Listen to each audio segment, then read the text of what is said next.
نصف میرے لیے ہے اور نصف میرے بندے کے لیے، اور جو کچھ میرا بندہ مانگتا ہے وہ اس کو دیا جائے گا۔ پھر رسول اللہ صلی اللہ علیہ وآلہ وسلم نے فرمایا کہ بندہ جب کہتا ہے الحمدللہ رب العالمین تو اللہ تعالیٰ فرماتا ہے کہ میرے بندے نے میری حمد کی ہے، اور جب وہ کہتا ہے الرحمن الرحیم تو اللہ تعالیٰ فرماتا ہے کہ میرے بندے نے میری تعریف و ثنا بیان کی ہے، اور جب بندہ کہتا ہے مالک یوم الدین تو اللہ تعالیٰ فرماتا ہے میرے بندے نے میری بزرگی بیان کی ہے، اور جب بندہ کہتا ہے ایاک نعبد و ایاک نستعین تو اللہ تعالیٰ فرماتا ہے یہ آیت میرے اور میرے بندے کے درمیان مشترک ہے، کیونکہ اس میں ایک پہلو حق تعالیٰ کی حمد و ثنا کا ہے اور دوسرا پہلو بندے کی دعا و درخواست کا۔ اس کے ساتھ یہ بھی ارشاد ہوا کہ میرے بندے کو وہ چیز ملے گی جو اس نے مانگی۔ پھر جب بندہ کہتا ہے اہدنا الصراط المستقیم، آخر تک تو حق تعالیٰ فرماتا ہے کہ یہ سب میرے بندے کے لیے ہے اور اس کو وہ چیز ملے گی جو اس نے مانگی بحوالہ معرف القرآن۔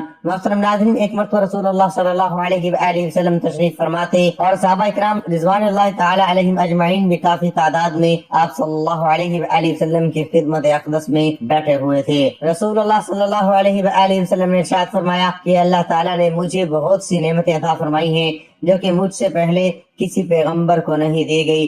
پہلے ارشاد فرمایا کہ میں بیٹھا ہوا تھا کہ جبرائیل علیہ السلام نے آ کر کہا اللہ تعالیٰ کا حکم ہے کہ میں نے آپ کے پاس جو کتاب بھیجی ہے اس میں ایک ایسی صورت ہے کہ اگر وہ تورات میں ہوتی تو حضرت موسیٰ علیہ السلام کی امت میں سے کوئی شخص گمراہ نہ ہوتا، اگر انجیل میں وہ صورت ہوتی تو کوئی عیسائی بت پرست نہ ہوتا، اگر زبور میں وہی صورت ہوتی تو کوئی شخص حضرت داؤد علیہ السلام کی امت سے غنی نہ بن پاتا۔ اس لیے بھیجی گئی ہے تاکہ اس کی برکت سے آپ صلی اللہ علیہ وآلہ وسلم کی امت اللہ تعالیٰ سے مدد حاصل کرے اور قیامت کے دن جہنم کے خوف سے اور عذاب سے خلاصی پائے۔ صحابہ کرام رضوان اللہ تعالی علیہم اجمعین نے پوچھا یا رسول اللہ صلی اللہ علیہ وآلہ وسلم وہ کون سی صورت ہے؟ آپ صلی اللہ علیہ وآلہ وسلم نے فرمایا وہ صورت فاتحہ ہے۔ پھر حضرت جبرائیل علیہ السلام نے کہا مجھے اس پروردگار کی قسم جس نے آپ کو پیغمبر بنا کر بھیجا، اگر روئے زمین کے دریا سیاہی اور تمام درخت قلم اور ساتوں آسمان اور زمین کاغذ بن جائیں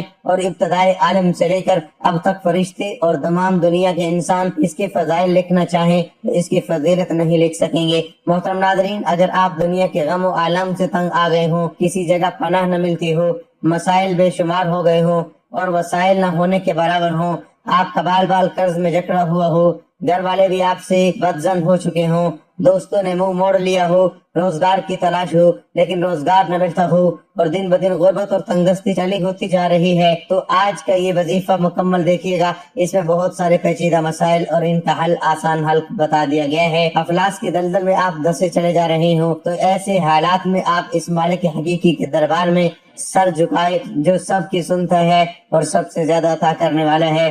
اس سے بڑھ کر کوئی کریم نہیں، کوئی مہربان نہیں، کوئی رحم کرنے والا نہیں، کوئی سخی نہیں۔ آپ اس مالک کو کون و مکان میں کامل بھروسہ کرتے ہوئے اور یقین رکھتے ہوئے اگر اس کا در بند ہو گیا تو پھر کوئی در آپ کے لیے کھلنے والا نہیں، اور اگر اس نے آپ کو عطا کرنے کا فیصلہ کر لیا تو کوئی آپ کو محروم کرنے والا نہیں۔ اس ایمان اور یقین کے ساتھ سورۃ فاتحہ کا یہ عمل کریں، 40 مرتبہ درود ابراہیمی پڑھیں اور سجدے میں چلے جائیں اور یقین رکھیں کہ آپ کا سر زمین پر نہیں حق تعالیٰ کے قدموں پر رکھا ہے۔ اس تصور سے بھیگی ہوئی آنکھوں اور قلب کی رکعت کے ساتھ اپنی اپنی پریشانیاں اپنے رب کے حضور رکھیے اور ان سے مانگیے، انشاءاللہ اتنا ملے گا کہ آپ سے سنبھالا نہیں جائے گا، کیونکہ وہ ذات تو دینے کے لیے ہر وقت تیار ہے۔ صوفیہ کرام سے منقول ہے کہ جو کچھ پہلے کتابوں میں تھا وہ سب کلام پاک میں موجود ہے، اور جو کچھ قرآن حکیم میں ہے اس کا خلاصہ سورۃ فاتحہ میں ہے، اور جو کوئی سورۃ فاتحہ میں ہے اس کا خلاصہ بسم اللہ میں ہے۔ مشائخ نے لکھا ہے کہ اگر سورۃ فاتحہ کو ایمان و یقین کے ساتھ پڑھا جائے ہر بیماری سے شفا ملتی ہے۔ ٹانگوں میں درد کے لیے اگر کسی کی ٹانگوں میں درد ہو، کسی طرح آرام نہ آتا ہو تو رات کو سوتے وقت یہ درد شدید ہو جاتا ہو، اس کو دور کرنے کی غرض سے باوضو حالت میں سورۃ فاتحہ چینی کی پلیٹ پر لکھے، خالص روغن زیتون اس سے اس کو دھو کر کسی چیز میں ڈال لے، اس کے بعد 70 مرتبہ سورۃ فاتحہ پڑھ کر اس پر دم کرے اور ہر روز رات کو سونے سے بیشتر اس تیل کی مالش کرے، انشاءاللہ چند دنوں میں ہی افاقہ ہوگا اور درد کی شکایت رفع ہو جائے گی۔ کمر کے درد کے لیے سردی کے موسم میں موسمی اثرات کے باعث ہونے والی کمر درد میں افاقہ حاصل کرنے کے لیے بابوضو حالت میں شیشے کی پلیٹ پر 1 مرتبہ سورۃ فاتحہ لے کر روغن بلسان خالص سے اس کو پانی کی طرح دھو لیں، پھر اس تیل پر 70 مرتبہ سورۃ فاتحہ پڑھ کر کسی شیشے میں تیل محفوظ کر لیں۔ کمر درد ہونے کی صورت میں اس تیل کو خوب اچھی طرح مالش کریں، انشاءاللہ تعالی درد میں آرام آئے گا۔ نصف سر درد کے لیے اگر کسی کو نصف یعنی آدھے سر کا شدید درد اور کسی طرح آرام نہ ہوتا ہو تو دوسرا شخص باوضو حالت میں انگوٹھے اور درمیان والی انگلی میں سے اس کی کن پٹیوں کو زور سے دبائے، سورۃ فاتحہ پڑھنا شروع کر دے اور پڑھتے ہوئے آہستہ آہستہ دونوں انگلیوں کو ماتھے کے درمیان پیشانی پر ملا دیں اور سورت ختم کریں۔ یہ عمل 3 مرتبہ کریں اور 3 دن تک بلا ناغہ کریں، انشاءاللہ تعالی فاتحہ کی برکت سے درد کو آرام آ جائے گا۔ تنگ دستی دور کرنے کے لیے جو کوئی یہ چاہے کہ اس کی تنگ دستی دور ہو جائے، اس کی روزی فراخ ہو جائے، اس کے ہاں دولت کی ریل پیل ہو جائے، تو اسے چاہیے کہ وہ ہر روز کے بعد توجہ اور یکسوئی کے ساتھ 21 مرتبہ سورۃ فاتحہ پڑھ کر اللہ تعالیٰ سے دعا مانگا کرے۔ اللہ تعالیٰ جو بھی دعا مانگے گا بارگاہ الہی میں قبول ہوگی، اس کی تنگ دستی سورۃ فاتحہ کی برکت سے دور ہو جائے گی۔ اللہ تعالیٰ پردہ غیب سے اس کی روزی کے لیے ایسے اسباب پیدا فرمائے گا جس سے اس کی روزی فراخ ہو جائے گی، اس کی تنگ دستی خوشحالی میں بدل جائے۔ یقین کامل اور توجہ یکسوئی کے ساتھ عمل کو بلا ناغہ جاری رکھیں، بفضل باری تعالیٰ فیض یاب ہوگا۔ اولاد کے حصول کے لیے اگر کوئی عورت بے اولاد ہو، اولاد کی نعمت سے محروم ہو اور چاہتی ہو کہ اللہ تعالیٰ سے اولاد کی نعمت سے نوازے، تو اس مقصد کے لیے چاند کے مہینے کی پہلی جمعرات کو اول و آخر 3 مرتبہ درود پاک پڑھے، درمیان میں 111 مرتبہ سورۃ فاتحہ۔ بسم اللہ الرحمن الرحیم، الحمد للہ رب العالمین، الرحمن الرحیم، مالک یوم الدین، ایاک نعبد و ایاک نستعین، اہدنا الصراط المستقیم، صراط الذین انعمت علیہم غیر المغضوب علیہم ولا الضالین، آمین۔ سادہ پانی کے گلاس پر دم کریں، اس دم کیے ہوئے پانی کو تھوڑا تھوڑا دونوں میاں بیوی کو پلا دیں۔ ہر جمعرات کو 7 جمعرات تک یہ عمل کریں، کسی بھی جمعرات کو ناغہ نہ کریں، انشاءاللہ تعالیٰ اس عورت کو حمل قرار پائے گا اور وہ اولاد کی نعمت سے سرفراز ہوگی۔ خامن کو راہ راست پر لانے کے لیے اگر کسی کا خامن بری عادات کا شکار ہو کر راہ راست پر نہ آتا ہو، گھر میں ہر وقت لڑائی جھگڑا رہتا ہو، تو ایسی صورت میں چاہیے کہ 11 مرتبہ سورۃ فاتحہ پڑھ کر پانی پر دم کریں اور ہر روز خاوند کو پلائیں۔ انشاءاللہ تعالیٰ سورۃ فاتحہ کی برکت سے بھٹکا ہوا خاوند راہ راست پر آ جائے گا، اس کی بری عادات چھوٹ جائے گی اور وہ نیکی کی راہ پر گامزن ہو جائے گا۔ بگڑے ہوں کو راہ راست پر لانے کے لیے سورۃ فاتحہ بہت جلد اپنا اثر دکھاتی ہے۔ نظر بد سے بچاؤ کے لیے جس بچے کو بہت جلد نظر بد ہو جاتی ہو، وہ ہر روز کسی نہ کسی کو نظر بد کا شکار ہو جاتا ہو، تو چاہیے کہ باوضو حالت میں سورۃ فاتحہ لکھ کر تعویذ میں محفوظ کر کے بچے کے گلے میں ڈال دیں، انشاءاللہ تعالی بچہ نظر بد سے محفوظ رہے گا۔ اگر کسی بچے کو نظر بد ہوئی ہو تو اسے بھی اس طرح دم کریں، بفضل باری تعالیٰ نظر بد اتر جائے گی اور بچہ ٹھیک ہو جائے گا۔ فالج کے مرض سے بچنے کے لیے فالج کے مرض میں مبتلا افراد کے لیے سورۃ فاتحہ اکثیر کی حیثیت رکھتی ہے۔ جو بھی کوئی فالج کے مرض میں مبتلا ہو، کسی دوسرے شخص کو چاہیے کہ وہ باوضو حالت میں شیشے کے برتن پر سورۃ فاتحہ لکھے اور اسے خالص روغن بلسان سے دھوئے، اس کے بعد 70 مرتبہ سورۃ فاتحہ پڑھ کر تیل پر دم کرے۔ یہ دم کیا ہوا تیل کسی شیشی وغیرہ میں ڈال کر محفوظ کر لے، ہر روز اس تیل کی مالش کریں، انشاءاللہ تعالی چند دنوں میں ہی افاقہ ہوگا، شفائے کاملہ نصیب ہوگی۔ ایک روایت میں ہے کہ ابلیس کو اپنے سر پر خاک ڈالنے کی نوبت 4 مرتبہ پیش آئی۔ ایک مرتبہ اس وقت جب اس پر لعنت ہوئی، دوسری اس وقت جب اس کو زائدہ درگاہ کیا گیا، تیسری اس وقت جب نبی کریم صلی اللہ علیہ وآلہ وسلم کو نبوت عطا ہوئی، اور چوتھے اس وقت جب آپ پر سورۃ فاتحہ نازل ہوئی۔ ابن قیم رحمۃ اللہ لکھتے ہیں کہ مجھے طواف وغیرہ کے دوران بعض اوقات ایسا شدید درد اٹھتا کہ میں خیر حرکت نہیں کر سکتا تھا، تو میں ایسی کیفیت میں فوری طور پر سورۃ فاتحہ پڑھ کر درد والی جگہ پر ہاتھ پھیرتا تو درد ایسے رفع ہو جاتا جیسے تھا ہی نہیں۔ میں نے اس چیز کا تجرباتی مشاہدہ کئی بار کیا ہے۔ اسی طرح زمزم کا پیالہ بھر کر اس پر سورۃ فاتحہ پڑھ کر پیتا تو مجھے بہت فائدہ اور توانائی حاصل ہوتی کہ کسی دوا سے اتنی نہ ملتی تھی۔ ناظرین، سورۃ فاتحہ فاتحۃ الکتاب ام القرآن، سب المثانی، کامل شفا، مؤثر دوا، بہترین دم، خزانوں اور کامیابی کی کنجی، جسمانی طاقت کی محافظ، غموں پریشانیوں، خدشات اور مشکلات کے لیے تریاق سورۃ فاتحہ ہے۔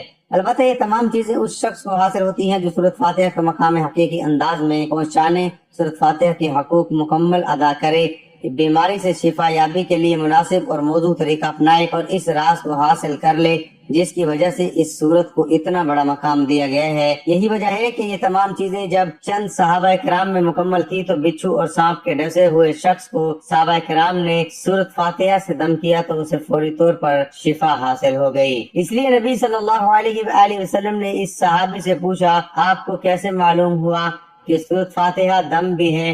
اگر کسی کو تکلیف ملے تو نور بصیرت سے اتنی مدد حاصل ہو کہ اس صورت کے رازوں سے پردہ اٹھا سکیں اور سمجھ سکیں کہ اس صورت میں عقیدہ، توحید، ذات باری تعالیٰ، اسماء و صفات اور افعال الہیہ، شریعت، تقدیر اور آخرت کا ثبوت، خالص توحید ربوبیت اور الوہیت، اللہ تعالیٰ پر کامل توکل، ہر معاملہ کامل اختیار رکھنے والی ذات باری تعالیٰ کے سپرد کرنا کہ جس کے لیے تمام تعریفیں اور اس کے ہاتھ میں ہر قسم کی خیر ہے، بلکہ تمام معاملات اس کے سپرد ہیں۔ اس صورت میں دونوں جہانوں میں سعادت کی بنیاد یعنی صرف اللہ تعالیٰ کے سامنے عرض گزاری بھی ہے۔ ہدایات کے مفہوم کو دونوں جہانوں میں حصول فوائد اور نقصانات سے بچاؤ کے لیے کیسے عملی جامہ پہنا سکتے ہیں۔ اس صورت سے ہمیں یہ بھی پتہ چلتا ہے کہ ہر طرح کا کامل اور مطلق کامیابی اس ہدایت کے ملنے سے منسلک ہے۔ جسے یہ تمام باتیں معلوم ہو جائیں تو اسے بہت سی ادویات اور دم کی ضرورت نہیں پڑتی۔ سورۃ فاتحہ کے ذریعے انسان خیر و برکتوں کے دروازے کھول سکتا ہے، نیز اس سورت کی بدولت شر اور شر کے اسباب سے بچ بھی سکتا ہے۔ ناظرین ایک بار سورۃ فاتحہ سن لیں۔ اللہم صلی علی محمد وعلی آل محمد کما صلیت علی ابراہیم وعلی آل ابراہیم انک حمید مجید۔ اللہم بارک علی محمد وعلی آل محمد کما بارکت علی ابراہیم وعلی آل ابراہیم انک حمید مجید۔ بسم اللہ الرحمن الرحیم، الحمد للہ رب العالمین، الرحمن الرحیم، مالک یوم الدین، ایاک نعبد و ایاک نستعین، اہدنا الصراط المستقیم، صراط الذین انعمت علیہم غیر المغضوب علیہم ولا الضالین، آمین۔ شروع اللہ کے نام سے جو بڑا مہربان نہایت رحم والا ہے۔ سب تعریفیں اللہ کے لیے ہیں جو سب جہانوں کا پالنے والا ہے، بڑا مہربان نہایت رحم والا، جزا کے دن کا مالک۔ ہم تیری ہی عبادت کرتے ہیں اور تجھ سے ہی مدد مانگتے ہیں، ہمیں سیدھا راستہ دکھا، لوگوں کا راستہ جن پر تو نے انعام دیا، نہ کہ جن پر تیرا غضب نازل ہوا اور وہ گمراہ ہوئے۔ مسند احمد میں سیدنا ابو سعید بن معلا رضی اللہ عنہ سے مروی ہے کہ میں نماز پڑھ رہا تھا تو رسول اللہ صلی اللہ علیہ وآلہ وسلم نے مجھے بلایا، میں نے کوئی جواب نہ دیا۔ جب نماز سے فارغ ہو کر میں رسول اللہ صلی اللہ علیہ وآلہ وسلم کی خدمت میں حاضر ہوا تو آپ صلی اللہ علیہ وآلہ وسلم نے فرمایا، اب تک کس کام میں تھے؟ میں نے کہا یا رسول اللہ میں نماز میں تھا۔ آپ صلی اللہ علیہ وآلہ وسلم نے فرمایا کہ اللہ تعالیٰ کا یہ فرمان تم نے نہیں سنا؟ اے ایمان والو، اللہ کے رسول جب تمہیں پکارے تم جواب دو۔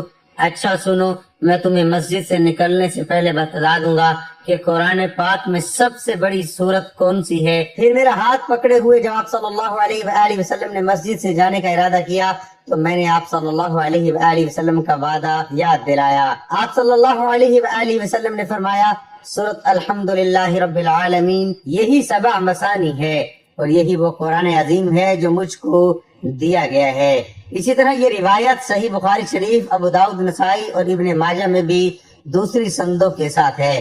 اللہ تعالیٰ کا آخری کلام ہے کہ جو نبی اکرم صلی اللہ علیہ وآلہ وسلم پر اور دوسری آسمانی کتابوں کی طرح اس میں کوئی تحریف نہیں ہے۔ ہمارا ایمان ہے کہ آج بھی اسی صورت میں ہمارے پاس موجود ہے جسے 1400 سال پہلے رسول اکرم صلی اللہ علیہ وآلہ وسلم پر نازل ہوا، اور اس میں ایک بھی زبر زیر کی تبدیلی نہیں کی گئی کیونکہ اس کی حفاظت کا ذمہ خود اللہ تعالیٰ نے لیا ہے۔ اللہ تعالیٰ فرماتے ہیں، تم نے ذکر قرآن مجید نازل کیا ہے اور ہم ہی اس کی حفاظت کرنے والے ہیں۔ اللہ تعالیٰ نے انسان کو اپنی بندگی کے لیے اس دنیا میں بھیجا ہے تاکہ اپنے شکر گزار اور ناشکر بندوں کا امتحان لے سکے۔ اللہ نے انسان کی رہنمائی کے لیے رسول بھیجے اور ان کے ساتھ معجزات بھی اتارے، لیکن پچھلی قوموں نے اس سے روگردانی کی اور اللہ کے عذاب کو دعوت دی۔ اللہ تعالیٰ نے حضرت محمد صلی اللہ علیہ وآلہ وسلم کو عرب کی سرزمین پر اپنا آخری نبی صلی اللہ علیہ وآلہ وسلم بنا کر بھیجا اور قرآن کو جبرائیل امین علیہ السلام کے ذریعے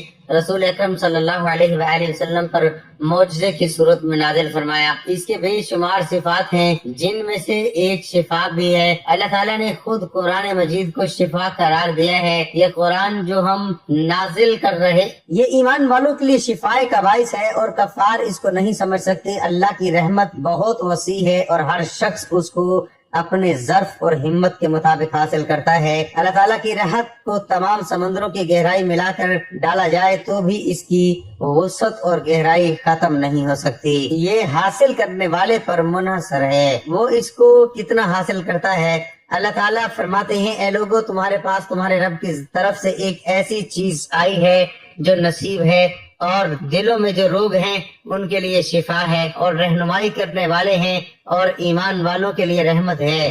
قرآن مجید پر قلبی، روحانی، جسمانی اور نفسیاتی بیماریوں کے لیے شفا ہے۔ قرآن مجید خود بیان کر رہا ہے دلوں کے روگ، حسد، کینہ، بغض، منافقت، ڈپریشن ہے، اس کے لیے شفا ہے۔ اللہ تعالیٰ کا ذکر روح کی غذا ہے اور جسم کو طاقت و توانائی بخشتی ہے۔ اللہ تعالیٰ فرماتے ہیں، ہر قسم کے میووں سے کھا، پھر اپنے رب کی تجویز کردہ آسان راہوں کے چلان کے پیٹ سے پینے کی چیزیں نکلتی ہیں جس سے رنگ مختلف ہے، اور اس میں لوگوں کے لیے شفا ہے۔ بے شک اس میں ان لوگوں کے لیے نشانی ہے جو سوچتے ہیں۔ دنیا میں عزت، عروج اور غلبے کا وعدہ قرآن مجید کو مضبوطی سے تھامنے اور اس پر عمل کرنے سے مشروط ہے۔ آج اگر ہم دنیا میں مغلوب اور بے توقیر ہیں تو اس کی وجہ یہ ہے کہ ہم نے قرآن مجید کو ترک کر دیا ہے۔ ہمارا معاشرہ ایمان، نیکی، تقوی، امانت، دیانت، صداقت اور شجاعت کی بجائے شرک، بدعت، ظلم، بے رحمی، قتل و غارت، لوٹ کھسوٹ، اغوا، شراب، زنا، جوا، بے حیائی،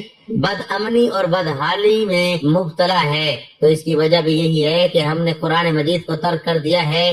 بس اگر ہم اپنی انفرادی کو اجتماعی زندگی میں اعلیٰ و رفع اقدار کا چلن عام کرنا چاہتے ہیں، تو اپنی ذلت اور پستی کو عزت و وقار میں بدلنا چاہتے ہیں، تو ہمیں قرآن مجید کی طرف پلٹ آنا چاہیے۔ اے میرے رب، میں سخت تکلیف میں ہوں اور تو سب سے بڑھ کر رحم کرنے والا ہے۔